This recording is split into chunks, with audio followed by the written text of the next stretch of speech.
Good morning, fathers and daughters. This is Ephraim B. Martin.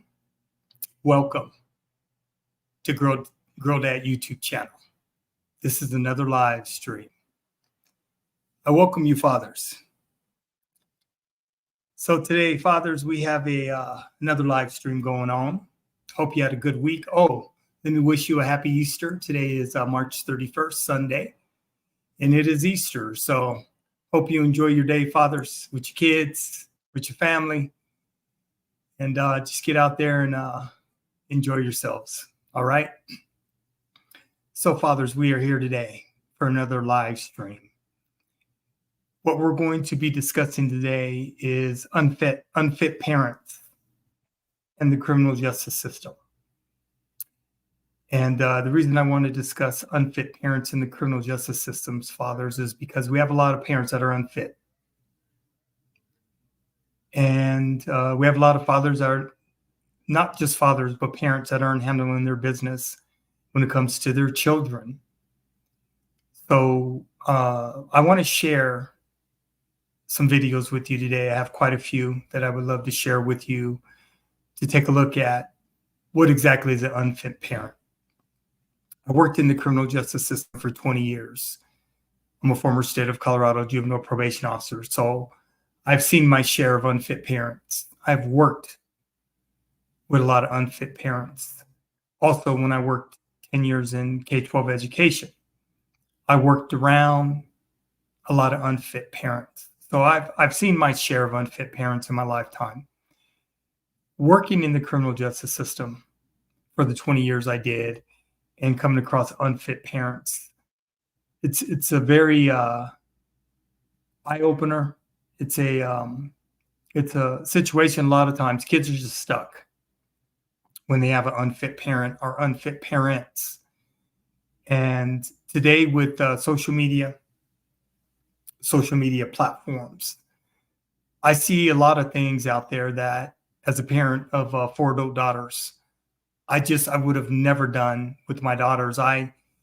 Particularly when we're talking about parents, when they're sharing their kids online through social media platforms.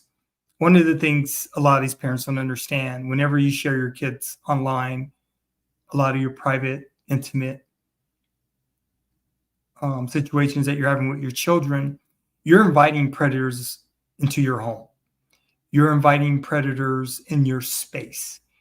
You're sharing some of your most intimate settings and some of your most intimate times with predators. And I just don't think that today's parents fully realize what they're doing when they decide to share their kids online. I never shared my daughters online through the internet, through social media platforms, because I know the dangers of sharing your children. I know the dangers of exposing your surroundings. I know the dangers of inviting predators into your home. But we live in such a world that is just so relaxed that parents, they don't think about a lot of times the safety and the dangers that they're inviting into their home with predators by sharing their children. You know, I get social media. I understand that making videos of your children. I recorded my daughters all the time from birth to 18, but those are private. And there's just a lot of things that you shouldn't just be sharing with the world. But parents do today, because a lot of parents are just relaxed and they don't think about the harm that they could bring into their homes by sharing some of their most intimate settings with the world. We live in a crazy world. And I, for one, I'm glad that my daughters are all adult women. I no longer have to worry about dealing with the craziness of them being reared in a world that is not going to be kind to them. And that there's just with today's world, particularly with the social media landscape, there's just no way I would ever expose my daughters and share them intimately with predators. I have a totally different understanding and I have a totally different approach because I worked in the criminal justice system. So I saw a lot of bad things happen to children. And like I said, dealing with a lot of unfit parents and unfit parenting, it just, I just would not allow my kids on to be exposed that way. I just wouldn't. So, I'm not here to try to tell any parent what to do with their family or their children. That's your call. You're the parent. But what I would advise you of is you need to be very, very careful what you're allowing online for the world to see. Because the fun that you're sharing and your intimate moments that you're sharing with the world, you have to always understand there's a criminal element to that. Criminal elements don't give a damn about your family. Criminal elements don't give a damn about you. And if they know your location, if they know where you're living, if they know what your space looks like, and they decide that they want to come for you, there's nothing you're going to be able to do. They're going to be able to come for you and your family. So, parents, you just need to be very careful what you're sharing. And you need to be aware that there's human beings in this world that don't have your best interest or your children's best interest. And if there's any way they can get to your kids to exploit them and take advantage of them, they're going to do that. So that's just my spill. That's just my opinion because of what I've dealt with in working in the criminal justice system and K-12 education. I saw a lot of bad stuff happen to children. So I'm just not as relaxed or open as a lot of today's parents because I know the dangers of online presence when it comes to children. There's always going to be predators that are lurking and waiting to take advantage of kids and their families. So that's my thing. Okay, fathers. So I want to jump into these videos. It's going to be quite long today. It's going to be over an hour for the live stream. And just want to take a look at what an unfit parent looks like. And I want you to understand when it comes to parents being unfit, parents that are unfit come from all socioeconomic classes. They're not all poor. They're not all middle class. They're not all rich. They come from all socioeconomic classes. And when I was a probation officer, I dealt with a lot of children. I worked in Jefferson County, Colorado, the first judicial district. I was a state juvenile probation officer. So those of you that are familiar with Jefferson County, you have Evergreen, you have Conifer, you have Golden, you have Bailey. You have a lot of areas that have money. And like I said, I worked in a county where a lot of parents that had money, they were unfit. And they were unfit towards their children. So a parent unfit is a parent unfit, regardless of the socioeconomic class in which they come from. Okay, fathers, let's get into these videos. The first video I want to share is from a woman. She was a YouTube quote unquote sensation. And we're going to look at her trailer first. I got 3 videos on her. And this particular family, this was crazy to me. I came across this information a few months ago and did some real thorough research on this particular family out of Utah. And what I'm going to be sharing with you is real disturbing. It's crazy, actually, what ended up happening with this family and the children within this family. Okay, fathers? So here we go with the first video.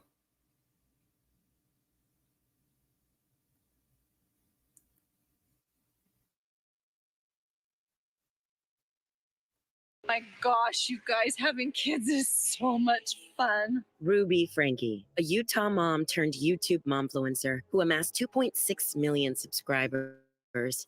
was known for her strict disciplinarian parenting style. My kids are literally starving. I hesitate to say this because it's going to sound like I'm like a mean barbarian, but I told the kids, I said, I'm not even going to let you eat breakfast until you get your chores done. But authorities now say that her tough love was actually child abuse.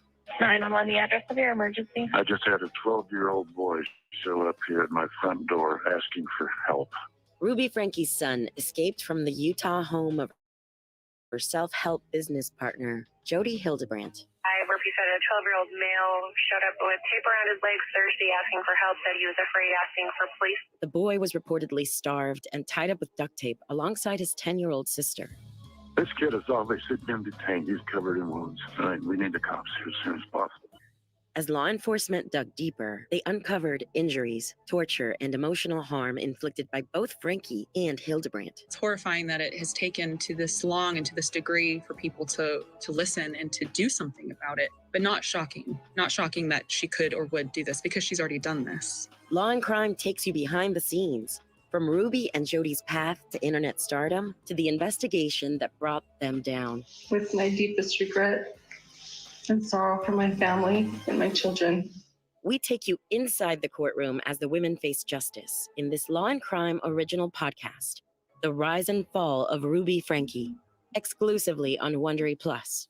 Join Wondery Plus in the Wondery app or on Apple Podcasts.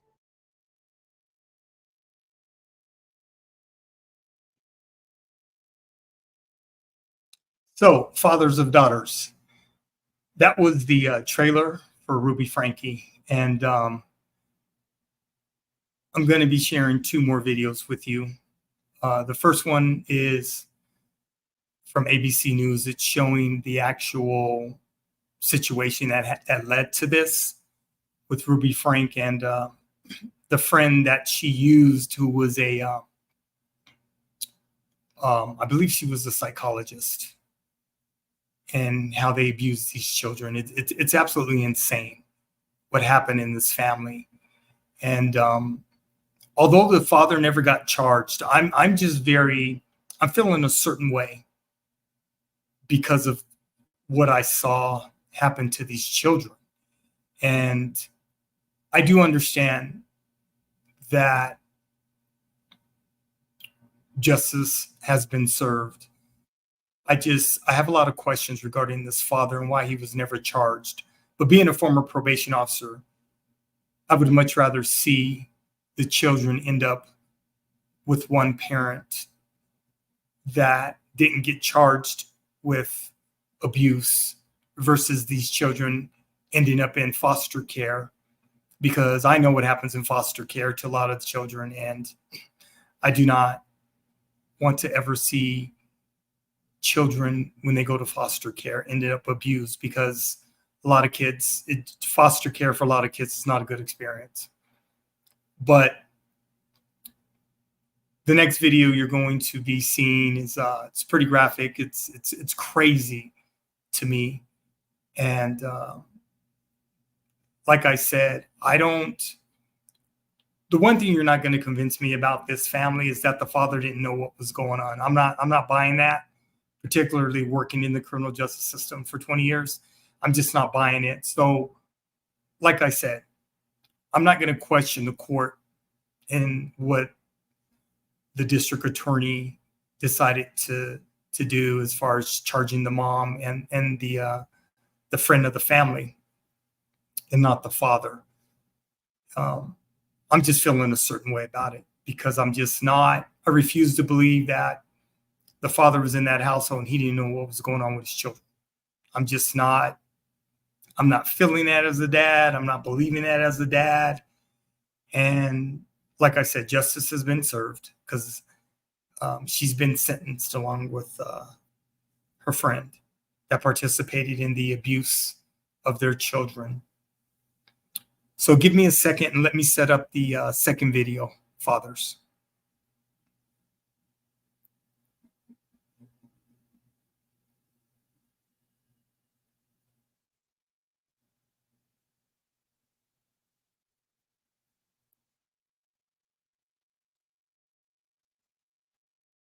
Let's see here.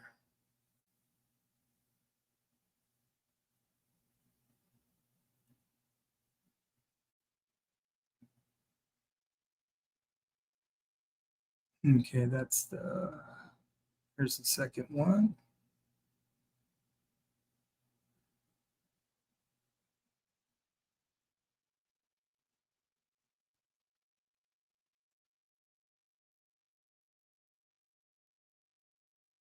Okay, fathers, I'm almost there. Give me a second.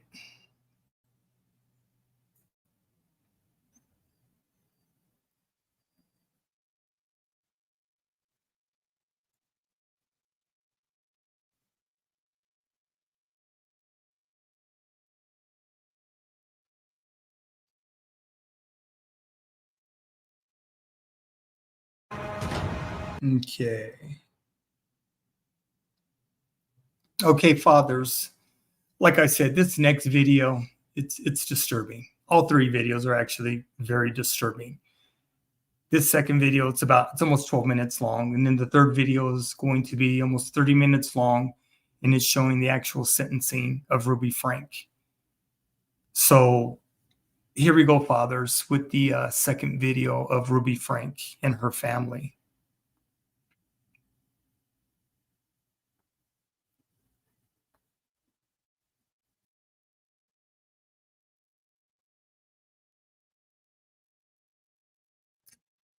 Okay, fathers, what are your thoughts about this video? This is video number 2. We got a third one that's almost 30 minutes long. When I was doing the research on her, Ruby Frank, it was crazy because her YouTube channel was taken down, and apparently she had over 2 million followers on YouTube with the family. But the research that I came across was just, it's crazy to me. And the woman that she met, that she was taking her kids to for therapy, I mean, you saw that house. One person living in a 10,000 square foot home. I mean, that looks like a compound to me. It's just crazy. It's just, none of this makes any sense. And they have money. This is a family that had money. Both of the homes are huge. Huge homes, right?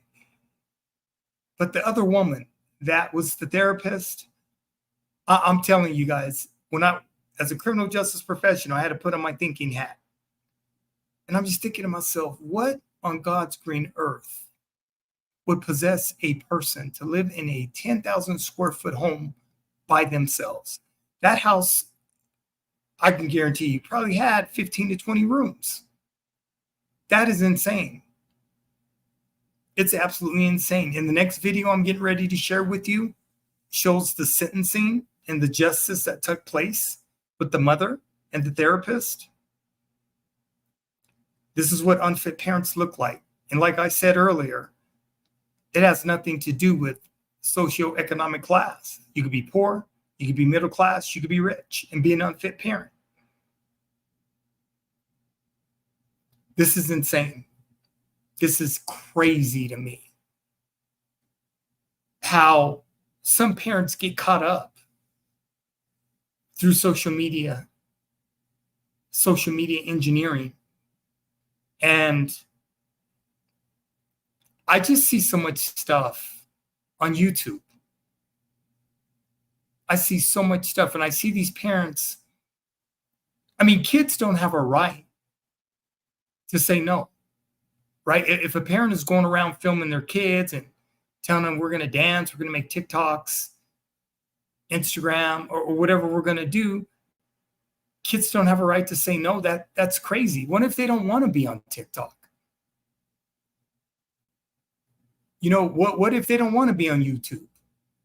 What if your children just want to be normal kids and live their lives? They don't want to be dancing and singing and doing all the stuff that parents are making them do. Parents are out of control, man. Some of these parents are out of control. You go to social media, some of these parents are out of control. I see so many baby girls, fathers of daughters. I mean, their first smile, their first taste. Why is that being shared with the world? I don't understand this need a validation. This need to have likes, this need to have followers. None of this makes any sense to me. As a criminal justice professional, I'm telling you, I have to look at it through a totally different lens. I have to look at it through the lens of the criminal justice system. And what I see these parents doing with their baby girls and their baby boys, ain't no way. Ain't no way. See, they don't see the dangers now because a lot of these parents are capitalizing on the income that they're receiving from YouTube. It's crazy, man. This shit's crazy. It don't make no sense. These parents are exploiting their children through social media engineering, and they don't even think twice about it. They think it's okay because you can't tell parents what to do. I'm telling you, as a criminal justice professional, nothing good's going to come out of this. You know, you start exploiting your kids, and then you wonder why they end up jacked up in the end. It's because of you, parents. You're the jacked up parents. You're the jacked up ones forcing your kids to do this crazy stuff. Everything, I'm telling you, YouTube, when I see these parents, what they're doing, makes my skin crawl, makes my stomach hurt. I'm just sitting back like, so kids they just don't have no privacy anymore, right? Parents been doing more than kids. It makes no sense to me. I'm not with none of this. I'm not.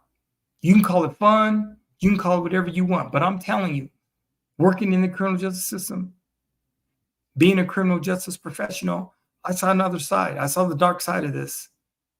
And it's not good, parents. Putting your kids all out there. Letting everybody see where you live. Showing your most intimate moments. What the hell is wrong with adults? What is wrong with adults? I don't understand. I don't get it. What the hell is going on with today's adults? Today's parents, millennial parents. What is wrong with y'all? I come from Gen X. We didn't get down like this, man. I mean, growing up on social media got y'all jacked up. There's no boundaries anymore. There's no secrecy anymore. It's just a damn free-for-all, whatever. And you parents are okay with it, man. And then when it turns out bad, you want to blame the kids.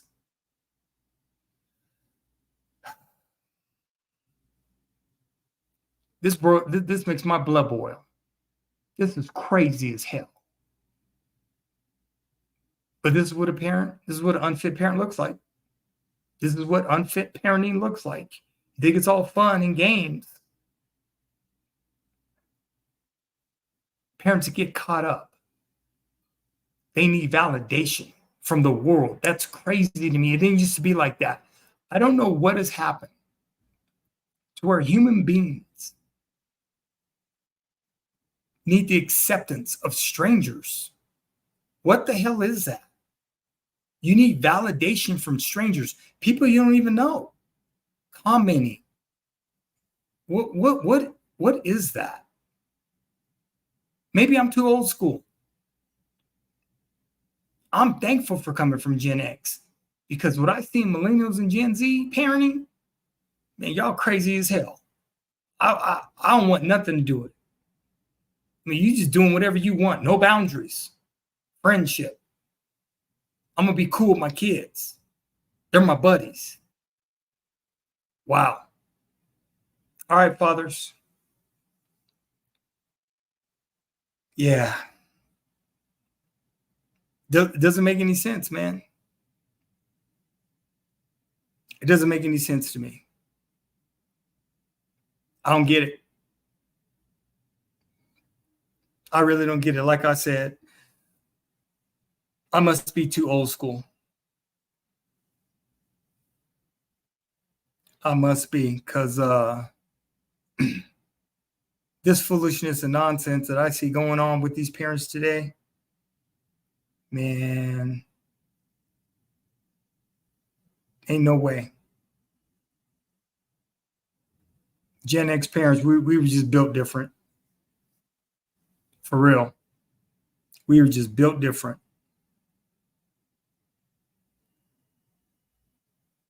All right, fathers, I'm getting this next video set up. This is the actual, what I'm getting ready to show you is the actual sentencing for Ruby Frank. She got charged with child abuse, and the therapist as well.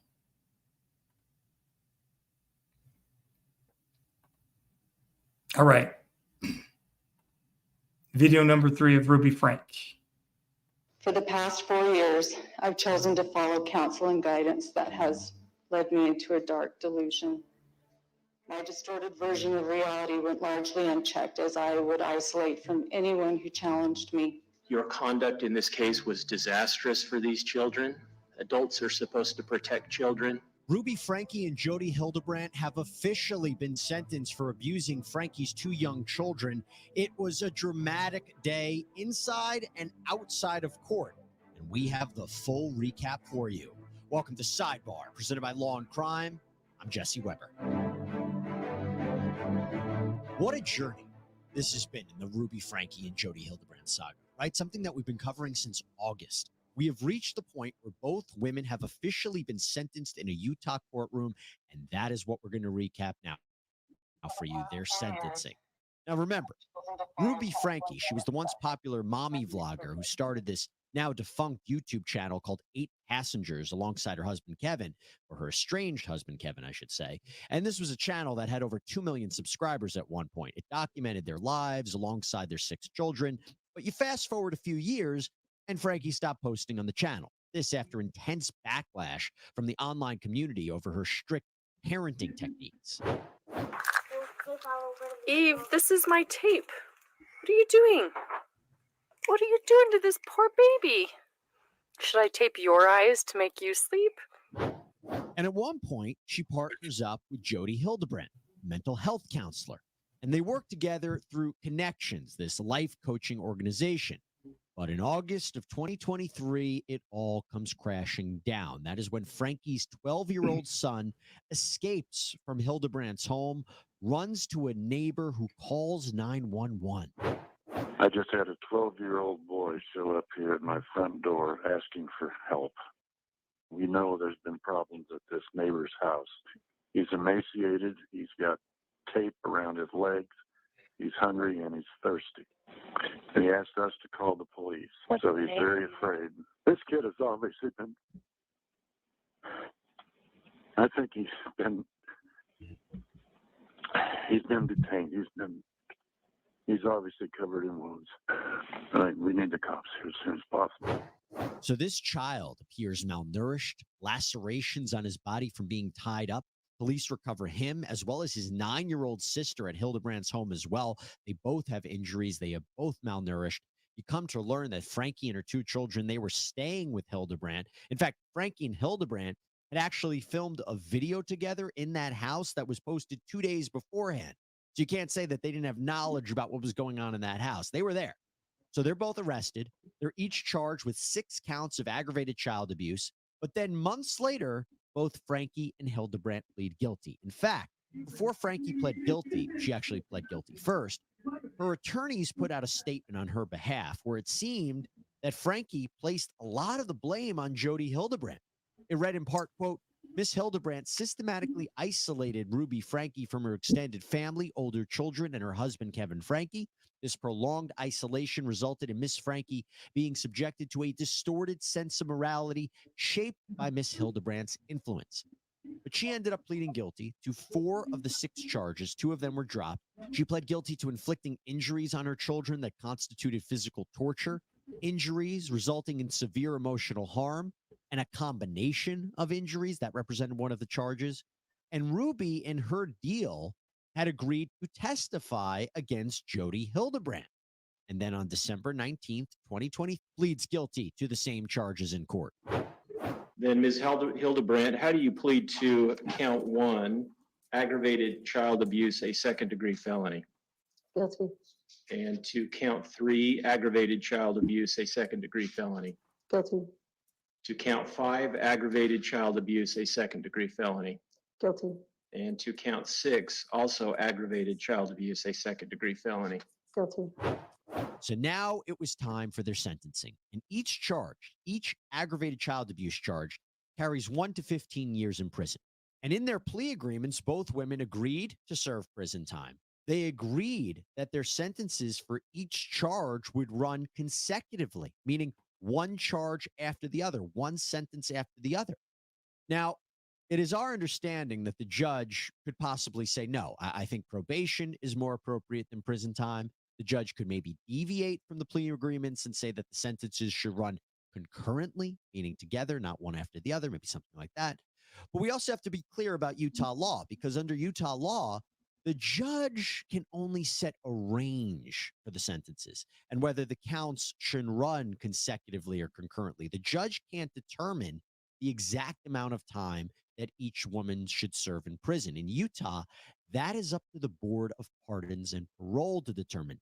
They determine later down the road when each woman gets released from prison. Now, before we even get into the sentencing, and there's a lot there, Law and Crime, on the eve of this sentencing, received a statement from Kevin Frankie's attorney. And it read, quote, "Neither Kevin nor I will be making formal statements to the press, nor will Kevin be making a victim impact statement. Since the kids are still in the custody of Utah DCFS, Department of Child and Family Services, I suspect that neither will they be.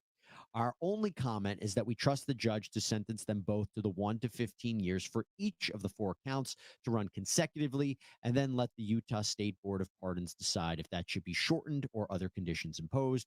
The treatment these children received at the hands of those who the children had a right to trust was horrific and inhumane, both physically and psychologically.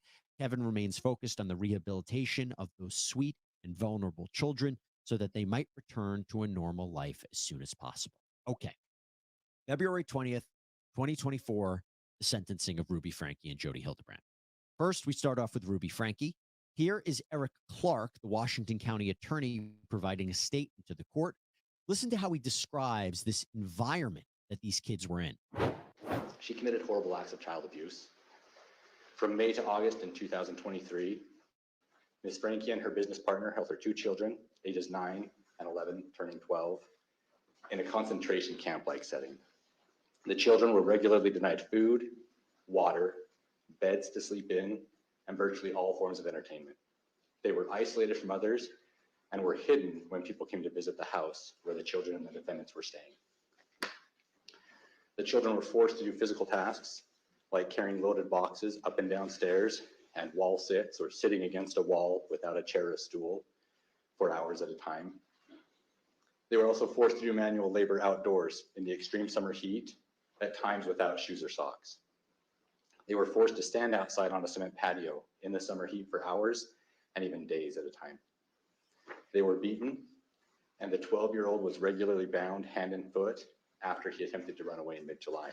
Heaven only knows how much longer he could have survived in that situation. Very vivid description right there. And it kind of echoes a lot of what we learned in their respective plea agreement paperwork, where we heard about the injury sustained by these 2 children and what Hildebrandt and Frankie did to them. But then listen to what Clark says about Frankie. After being caught, Ms. Frankie has shown considerable remorse, as evidenced by agreeing to serve consecutive prison terms and being willing to cooperate with the state against Ms. Hildebrandt. However, given the severity of the abuse she inflicted, consecutive terms are appropriate in this case. And we can't forget that, as I mentioned, Ruby was offered a deal to testify against Jody. This was, again, before Jody pled guilty. Clark had mentioned at the time that for her participation, the state wouldn't take a position when she would be up for parole. So they were really creating this situation where she was the cooperating witness in this. Doesn't take away from what she did, but it kind of gives you a flavor of that statement. Now, Frankie's attorney, Lamar Windward, made a statement saying when he first met Ruby Frankie, she was somewhat defensive and indoctrinated. But then she realized what she had done and that she's ready to face the consequences of her actions, to take responsibility. And with that, we heard from Ruby Frankie herself. I would like to make a statement without any intent to change my stipulated sentence. For the past 4 years, I've chosen to follow counsel and guidance that has led me into a dark delusion. My distorted version of reality went largely unchecked as I would isolate from anyone who challenged me. I was led to believe that this world was an evil place, filled with cops who control, hospitals that injure, government agencies that brainwash, church leaders who lie and lust, husbands who refuse to protect, and children who need abused. My choice to believe and behave this paranoia culminated into criminal activity for which I stand before you today ready to take accountability. Jody Hildebrandt was never my business partner, nor was I ever employed by her. I have never received wages from her or connections. Jody was employed as my son's counselor in 2019, and in 2020, I paid her to be my mentor. It is important to me to demonstrate my remorse and regret without blame. I take full accountability for my choices, and it is my preference that I serve a prison sentence. Again, very consistent with that statement that was released by her law firm before she pled guilty, blaming Jody. It was interesting. She said that Jody was never her business partner, started off as a counselor, paid to be her mentor. Now, from there, Frankie actually thanked a number of people. She thanked the police who rescued her children. She thanked the medical professionals that treated her children. She even thanked her arresting officer. She said that when the cuffs were slapped on her, she realized the error of her ways. It kind of woke her up. She also apologized to her family and friends for bringing this cloud upon them, for not listening to their warnings, for turning her back on them. And then she focused on Kevin Frankie, her estranged husband, who actually has filed for divorce. Kevin, my husband of more than 23 years, you are the love of my life. I'm so sorry to leave to you to finish what we both started together. The ending of our marriage is a tragedy. And you are wrapped around my heart in a knot I'll never be able to undo. To my babies, over the past 4 years, I was in a deep undercurrent that led us to danger. I never ventured to darkness knowingly. I was so disoriented that I believed dark was light and light was wrong. I would do anything in this world for you. My willingness to sacrifice all for you was masterfully manipulated into something very ugly. I took from you all that was soft and safe and good. I took from you your mother. How terrifying this must have been for you. I'll never stop crying for hurting your tender souls. You are each so precious to me. I'm sorry. Now, I'm also going to tell you that law and crime trial producer Kathy Russin, who was in that courtroom during the sentencing, she reported that Kevin Frankie, who was in the courtroom as well, was reportedly crying. But from there, Frankie said that she is ready to do what is necessary. I am humbled and willing to serve a prison sentence as long as it takes to continue unraveling all of the misinformation I have believed and bought, swallowed, and acted out, and for my family to heal and for the community to heal. And I understand this is going to take time. I'm committed to continuing my learning until all of my toxic layers are shed, and I am ready to re-enter as a contributing member of our beautiful society. Now, I will tell you, I have heard a lot of statements from defendants before they're officially sentenced, okay? In my opinion, to me, that felt to be one of the more genuine ones. Doesn't take away from what she did. Not at all. Doesn't take away the fact that she needs to be punished. But in my view, it does make me wonder if it gives more credence to the idea that she was manipulated by Jody Hildebrandt, which we will get to in a minute. But here was the judge officially sentencing Ruby Frank. The sentence will be that Ms. Frankie serve 4 counts, 1 to 15-year sentences based on her convictions for 4 counts of aggravated child abuse. Again, they will be served consecutively pursuant to the parties' agreement. So 4 sentences to be run one after the other for all 4 charges. And under Utah law, as I said, the judge cannot set the exact prison term. That's up to the Board of Pardons and Paroles. They have wide latitude, wide discretion. The maximum, though, our understanding of the law is that either Jody or Ruby, the maximum they could serve is potentially 30 years in prison. Not sure that's what they'll ultimately get. That appears to be the maximum. There's also this issue of restitution for both Ruby and later on Jody when she was sentenced.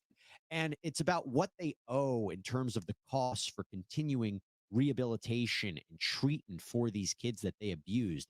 And we reported earlier on Sidebar that Jody specifically, there was an injunction put in place that she couldn't sell any property off that could be used to cover those costs. The judge said in this sentencing hearing that that injunction remains in place.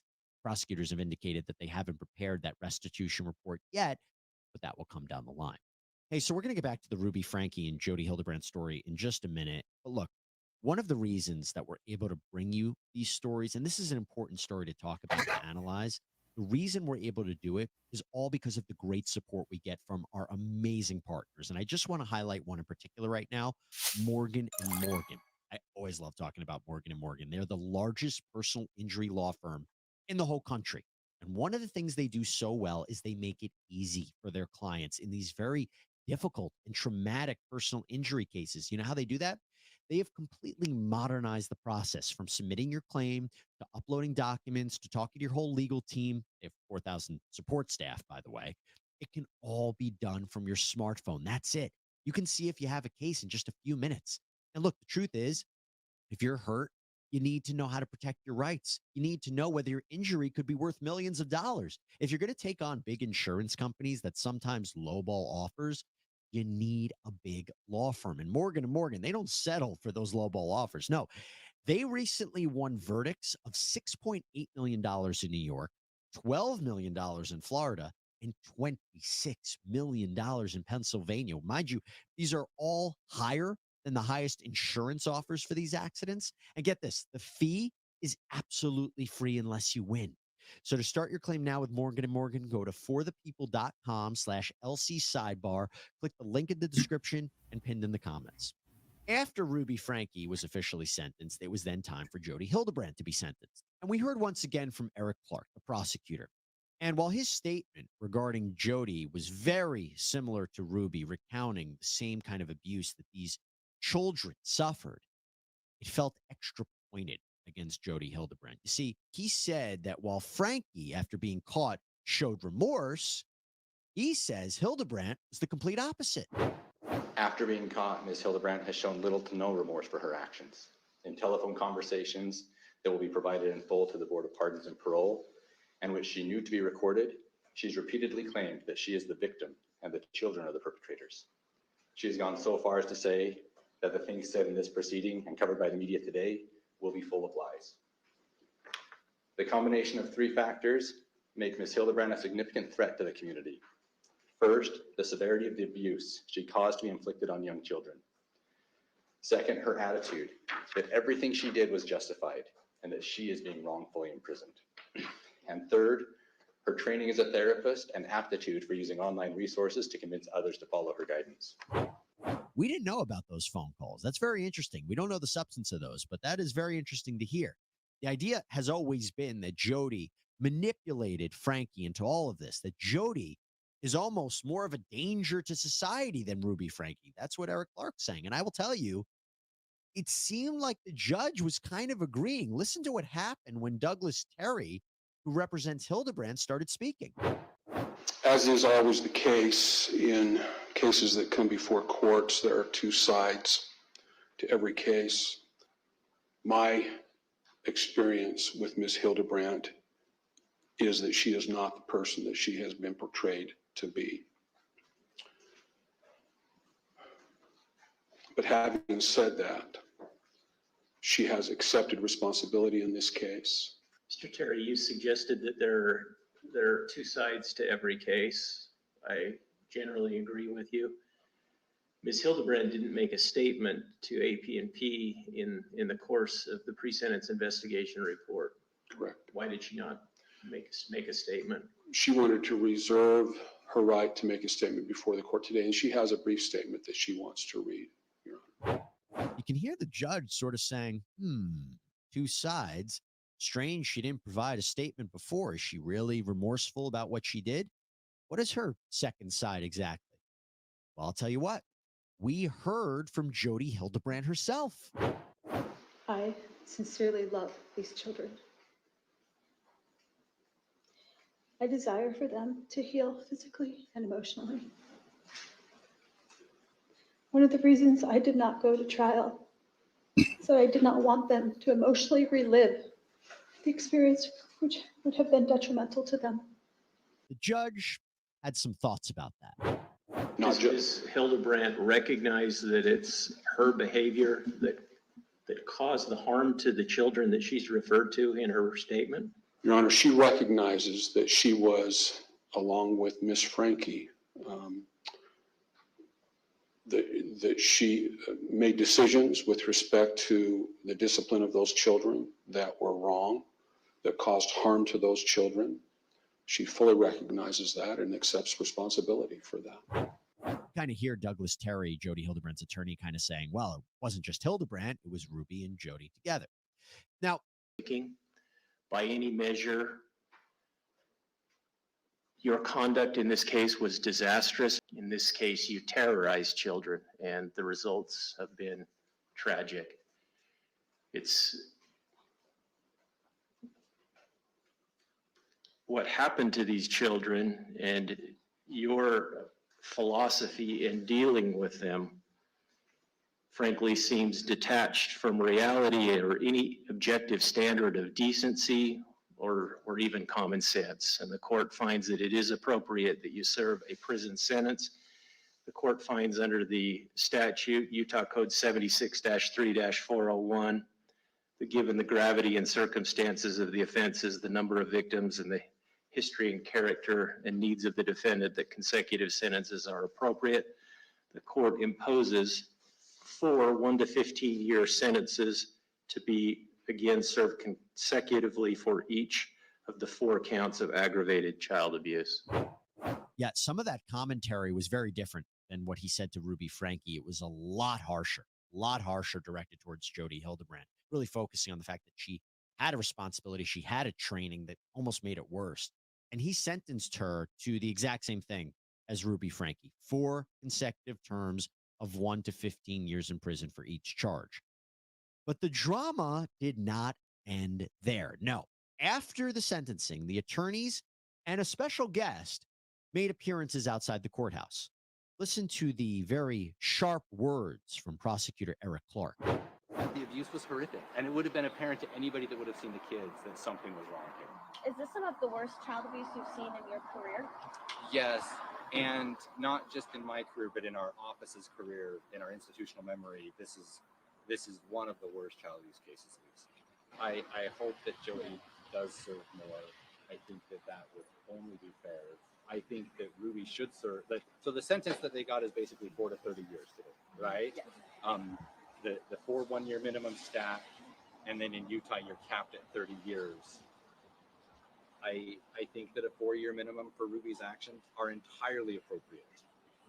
I hope that Jody serves more time than that, and I hope that she isn't out of prison until everybody is completely confident that she's no longer a risk.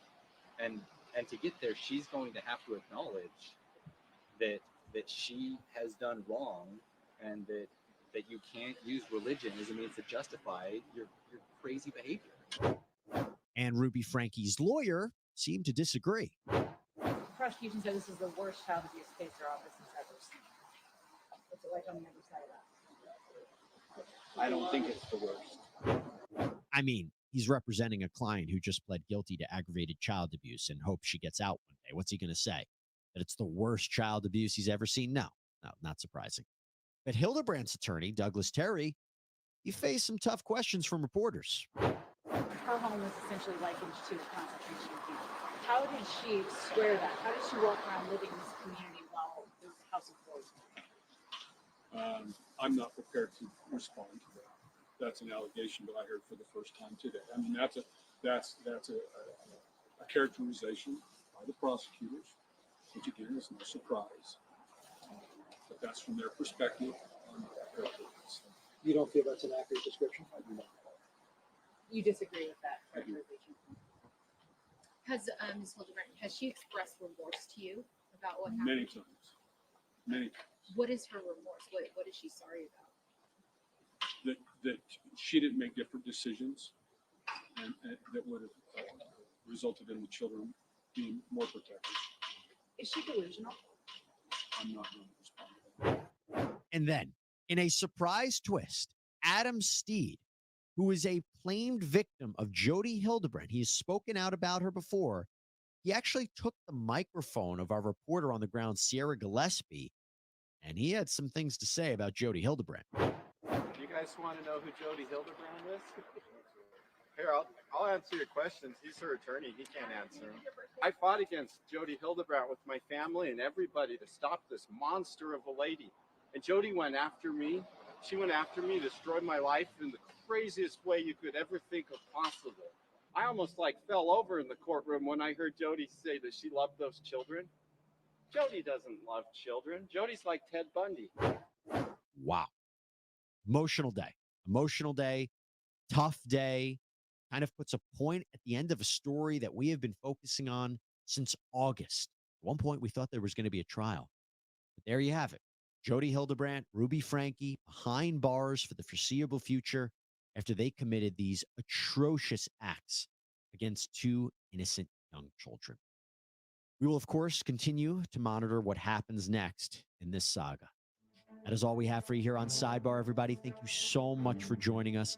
Please subscribe on Apple Podcasts, Spotify, YouTube, wherever you get your podcasts. I'm Jesse Weber. Speak to you next time.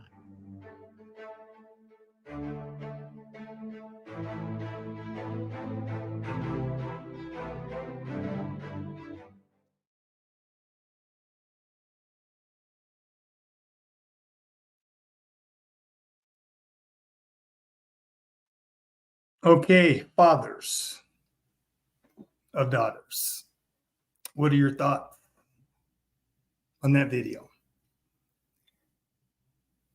That was deep. Very, very deep. The sentencing of Jodi Frank and her accomplice. You know, fathers, I want to say something to fathers. Being the head of the house, fathers, you cannot allow your wives to be making these decisions, putting your kids out there. You can't do it, fathers. And I'm reaching out to you dads. You know, with this whole social media thing, I'm not with it. You know, and like I said, I can't tell you fathers what to do in your household, but don't allow your wives to manipulate you into doing some crazy stuff with your children, putting them out there to social media. See, this all started as fun and games with social media with Ruby Frank and her children. And then it turned into something totally different. Fathers, these videos here of Ruby Frank, this is teaching. This is a teaching lesson. This is a teachable moment, as we used to say in K-12 education. This is a teachable moment because none of this makes any sense. None of it. It's just, it's insane. And like I said, I'm feeling a certain way about this father. You know, she stated they were married 23 years. So you're not going to convince me of 23 years of marriage. You didn't know what the hell was going on with your children. You knew what kind of woman you was married to. But like I said, the courts went through the court process. The district attorney did what they did as far as going after the mother and the therapist, didn't charge the father. So I'm not going to question that. But my gut tells me this dad knew what the hell was going on. I'm a father of 4 adult daughters. Ain't no way. You ain't gonna tell me I don't know what's going on with their mother. No. That's crazy to me. So, okay, fathers, I have a few more videos that I want to share with you. This next video I want to share with you is it's another crazy one. What I want to explain to fathers of daughters, what I want to explain to parents, to the world, when parents are raising their children, if you decide to raise your children in filth, it's not illegal, unfortunately. I saw a lot of crazy things when I was a probation officer, state juvenile probation officer. This next video I'm getting ready to show you, I had a couple cases that were very similar to this, where these families, they lived in filth and they raised their children in filth. But it's not illegal. And although it's nasty and it's inappropriate, it's not illegal unless there's a safety and protection issue. Unless there's a protection and safety issue, then social services could get involved. But if the kid's going to school every day and there doesn't appear to be a protection and safety issue, living in filth is not illegal. We do have nasty ass parents, but living in filth is not illegal. Okay, let me get this next video set up, fathers.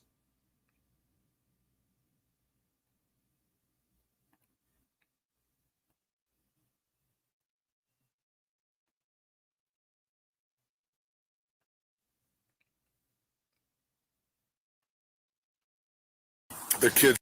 Okay. I got a few more videos, fathers. So here we go. The kids' room right here. Handprints of shit all over the entire room. Your feet just stick to all the shit in there. That's the nastiest house I've ever been in. It's what officials are calling a house of horrors. Disturbing body camera video shows a house in Oklahoma covered in feces. Inside, 3 children living amongst bugs and animal waste. I mean, I gotta feel like I got a pretty strong gut. That was as nasty as I've ever seen. Unsettling footage shows Stillwater police officers inside the home, responding to reports of child sexual assault.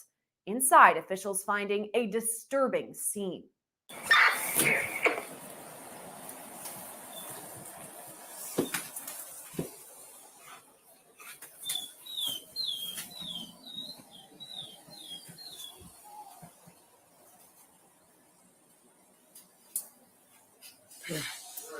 Yeah.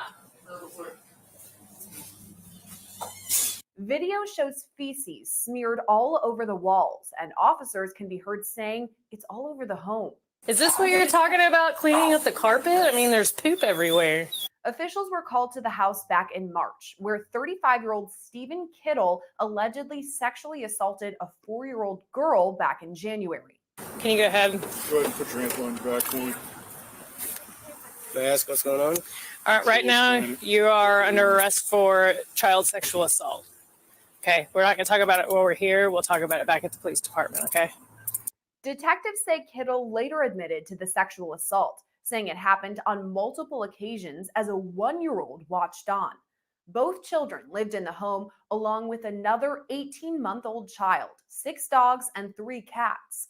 Kittle also lived in the home alongside his wife, 26-year-old Lindsay Pratt, and his mother, 59-year-old Robin Kittle. All 3 adults are now charged with child neglect after officials found the home in squalor. Bro, that is the worst house I've ever been in right there. Video shows officers walking through the home, taking inventory of the area. All right, there's the part door was like this when you moved, not the junk one over there.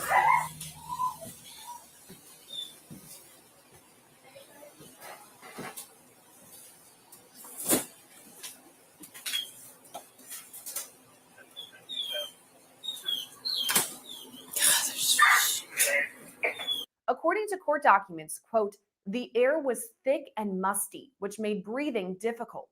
We could not complete the walkthrough without taking breaks outside for fresh air.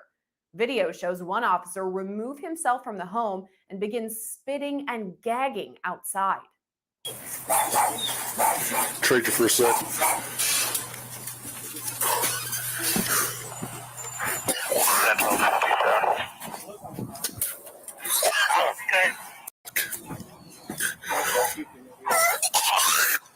The dark gray Dodge Journey left being driven by a black male who's involved in the disturbance, has an expired paper tag on it. Ooh. After an initial visit, court documents say the 18-month-old girl's hands were, quote, covered with dried feces, which she rubbed in her hair and eyes. Court documents go on to say, quote, it was obvious the children smeared the feces because of the size of the handprints. She's like, we're trying to clean up. You go in this room, and it looks like you just put shit all over your hands and like all over the place. Inside the same room, officials say nails were found sticking out of a bed frame, and children were often locked up to prevent them from eating food out of the refrigerator. The children were taken into custody by the Oklahoma Department of Human Services. All 3 adults are now being held in the Payne County Jail. Reporting for Long Crime Network, I'm Sierra Gillespie.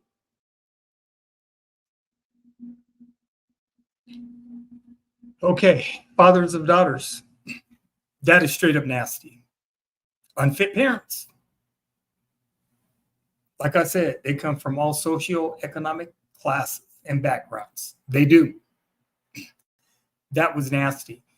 Let me give you, let me tell you, I had a couple kids one time that I was supervising on probation. Little girl, she ended up getting lice in her hair. And the school sent her home, with shampoo and to get rid of the lice. And she wasn't permitted to come back to school. Well, when social services, the caseworker, I'd been speaking with the caseworker, went by the house and saw the house, it was similar to this. It's not illegal. It is not illegal. And social services cannot remove children because they live in filth. This is what unfit parents look like, y'all. This is what unfit parenting and unfit parents look like. It's crazy. And there's a lot of unfit parents. Unfit parenting is a problem. And you have a lot of parents, they're just unfit. I met a lot of unfit parents when I worked in K-12 education, when I was a teacher and dean of students. Right? Because you can't tell people how to live. They're going to do what they do with their environment, with their children. All we can do as outsiders is try to comfort these children as best we can and make sure that they're not being physically abused. But, if the kid's not losing weight and there aren't obvious signs, you're just an outsider looking in. That's the crazy part about it. Okay. Fathers, I want to show you a few more videos uninterrupted. They're going to be back to back to back. There's about 4 or 5 of them. They're each a couple minutes apiece. And I just want to show them back to back to back. And then we're going to finish up this live stream. I appreciate you being available today and being here on your Easter Sunday. I always make the statement in every live stream, all videos are fair use. They come from public sources where it's public information. And the public sources are more than likely they're news channels that are reporting a story. So I'm not taking this information from other YouTube channels and that sort of thing. This is all public information that has already been reported on, fathers. Okay, let me get this next video set up.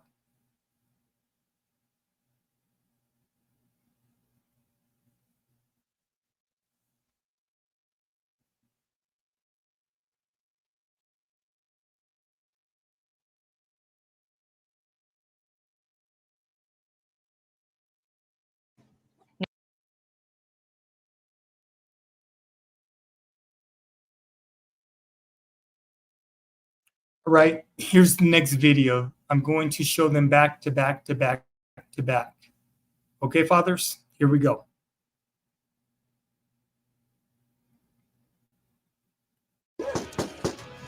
Say please. New police body cam video shining light on shocking conditions in a child abuse case in Curry County. We want to warn you, some of this video is graphic. Action 7 News reporter Faith Iwanu has the story. Say please.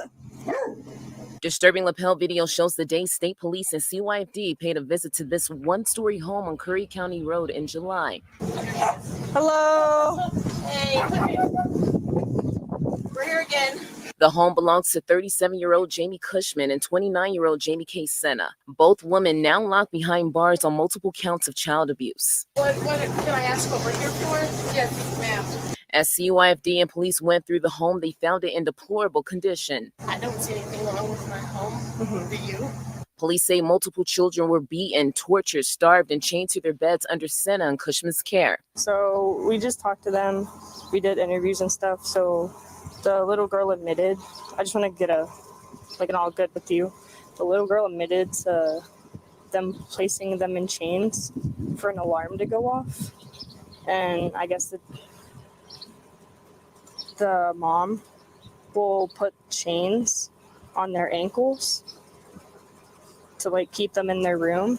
The children's ages range from 5 to 14 years old. Based on the report we got, and the kids did confirm everything.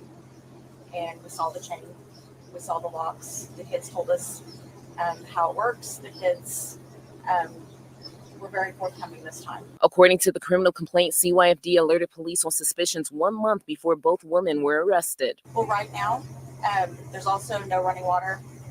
There is, it's getting too much to eat. There's the sewer line is backed up, and there's poop in the toilet, in both porta potties. All 6 children were removed from Senna and Cushman's care shortly after the visit. She's putting a 48-hour hold on all the kids in the home, all 6 of them. Our kids? All 6 of them, and so that we can complete our investigation. The case is still under investigation. Faith Iwanu, KOAT, Action 7 News. Laura Melanson is the third person arrested in this child abuse case. She is charged with 4 counts of intentional child abuse and 1 count of conspiracy to commit child abuse. Details surrounding her arrest are still developing.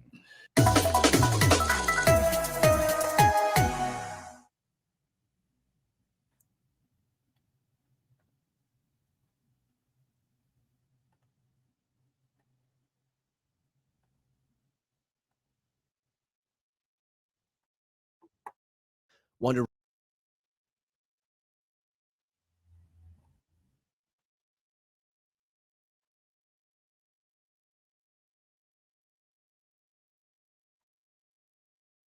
But there are 2 very different stories emerging in this case. The family says it all started when they called police for help and when one of their kids ran away. But police say what they discovered was some of the worst child abuse they have ever seen. And a warning, some of these images are disturbing.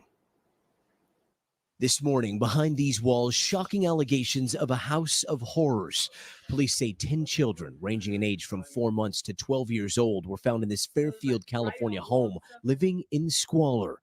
Horrific stories of alleged child abuse. Every day they lived in torture, every day, all day long. Wanda Rogers is the children's maternal grandmother. 6 of the children removed from her home are now in her care.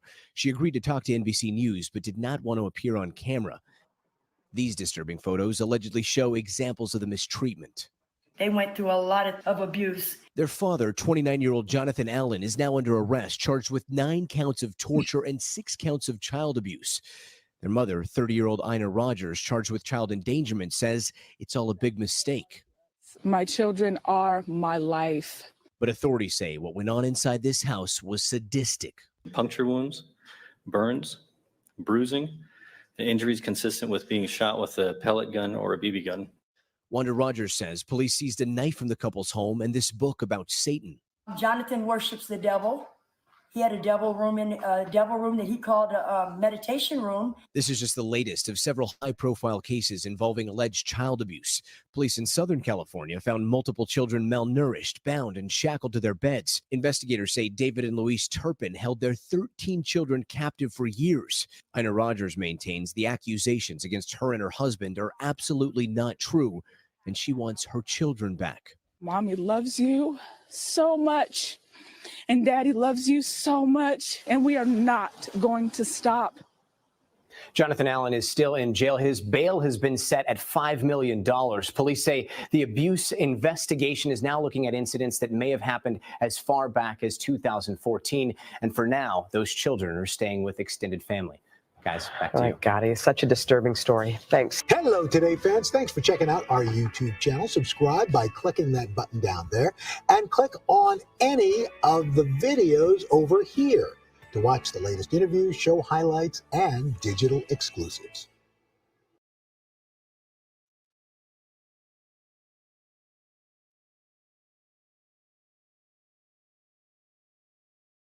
Six-year-old.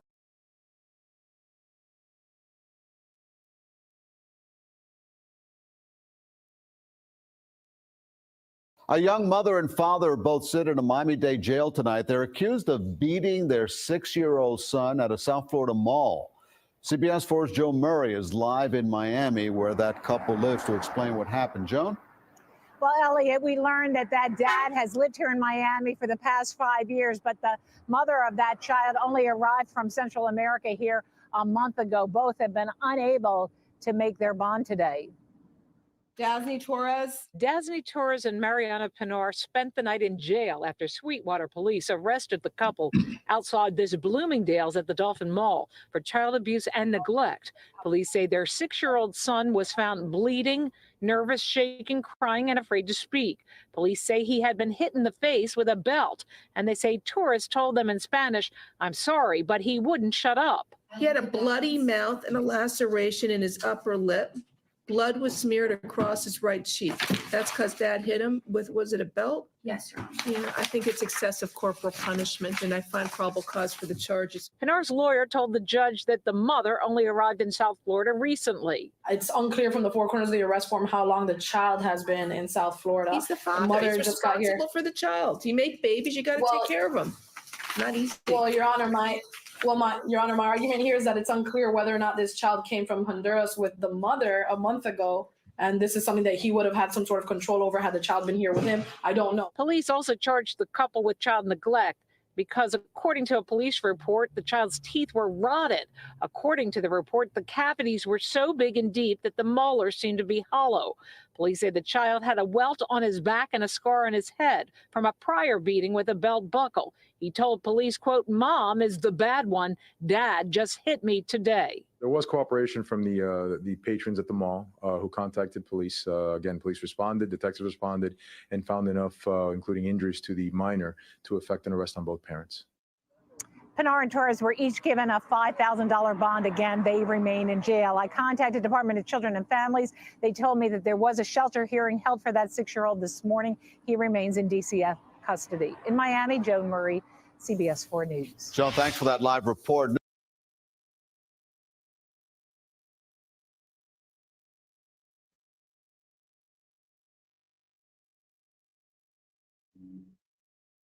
Now, this Griffin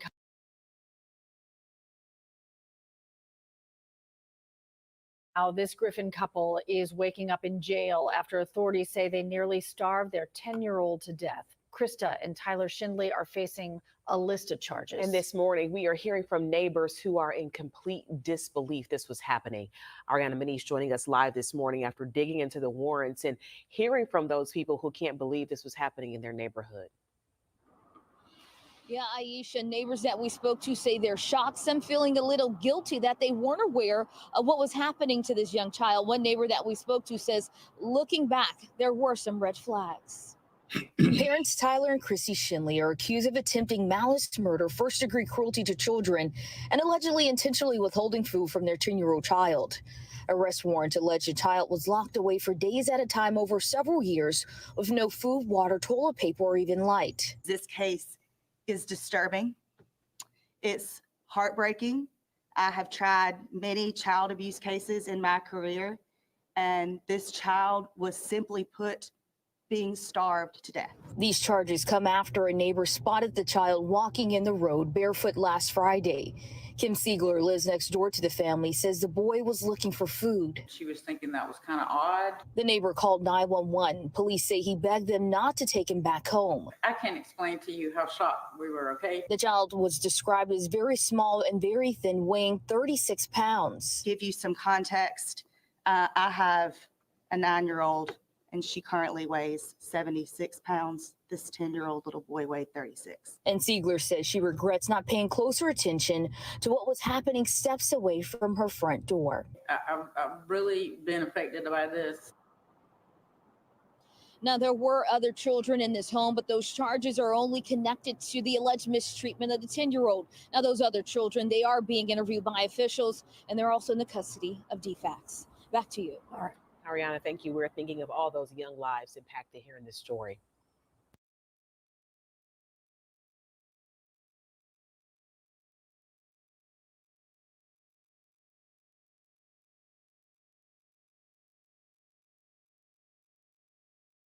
Last month,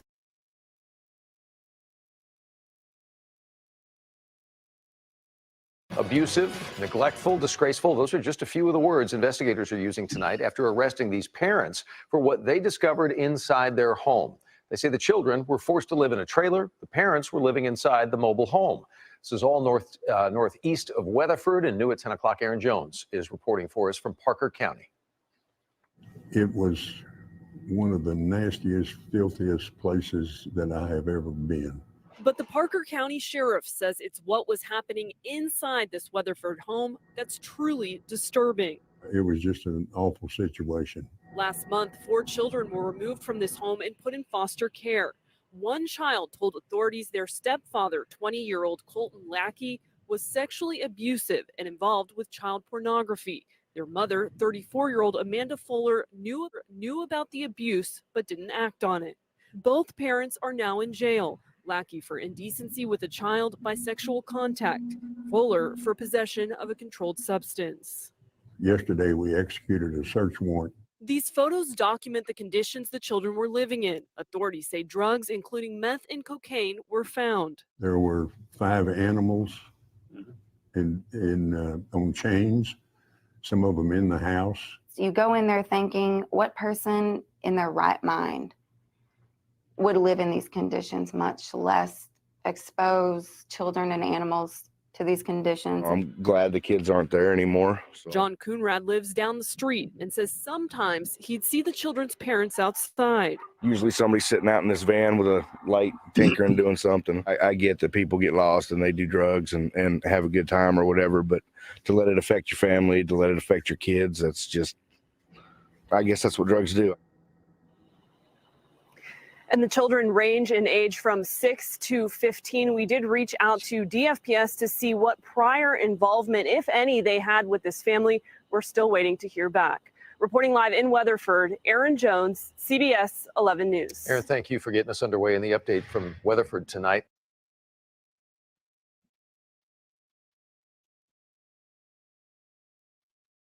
Okay, fathers, another live stream.